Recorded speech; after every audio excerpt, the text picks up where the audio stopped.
So just like the old pumps in the same location. Here's the sight glass for the oil chamber, and again on that one it's on the other side, so you might want to flip that around. This is the seal cartridge in here. It's tough to see in the light. There's a vent tap at the top, so if it does build up pressure, it's going to come out that top there, and you got your drain and fill plugs. So are these tapped? No, they're not. So I thought these were tapped. That one is. So if this leaks, you will see some oil or sludge come out on the base. This one you won't. So it's a good idea to pull this cover off once in a while. Just make sure. You got the lip seals here, and they're just simple grease seals, and you just don't want to lose the oil because then your bearings are going to be in trouble. Motor's not fixed to the plate. Those are just feet they rest on. So if you do go pull this out, you don't have to. You just leave those right where they are and just slide it back. These are the adjusters for the upper cutter.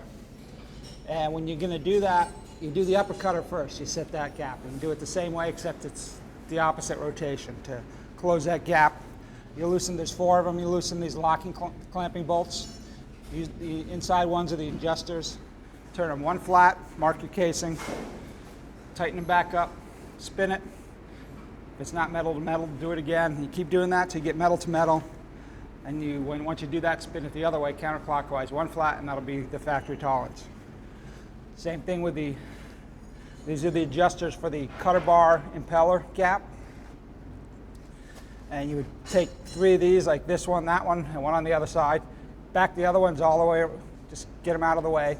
And do the same thing, mark a point on the adjuster in the casing.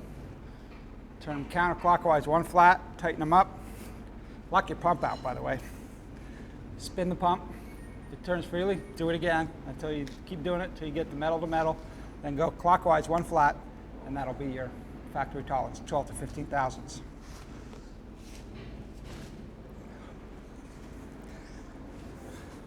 Clean out might be a little different from your original pumps. There's a clean out there. You know if you've been on them before that it's not a big opening in there, so it's not easy, and that's by design. They don't want you getting your whole hand in there real easy, because the cutter bar is right there, and the impeller's right behind it, so you can get your fingers in there real easy. So that's why, if I get a clog in there, I always go in with a screwdriver, a pair of pliers, and if I can't pull it with that, then I'll, particularly with this back pull-out design, it's not too bad, I'll just pull it out and deal with that. So again, the maintenance is just keep an eye on the oil and the bearing housing. Checking in there for any leaks. Here's your grease fitting for the motor, a couple of squirts, once a quarter, take care of that. The oil for the seal you mentioned, the cup of 4 ounces, where do we put that in on the pump? Tough to see. There's at the bottom is a drain, and that's a fill. What I do is I get like a plastic base of a syringe, without the needle. You get like an auto parts store. Yep. And that's the easiest way. I mean, you can do it with a hose or whatever, but it spills all over. Yeah, it spills all over everything. So, yeah. And then the other thing is just checking it for vibration, noise. Yeah. When it pumps in trouble, it'll let you know. There's no gauges on here, so you can't get pressure readings to see where you're running. That again, taking the amp readings. I don't know. Maybe do they have it on the control? Some of them have. No, we have a check valve upstream. So you actually see the check valve move pumping. I would think you would, yeah. Yeah. Check valve would be up, it's pumping. I told him in the morning you never had air binding on these, on the old pumps. Had air binding, gas binding on the old pumps.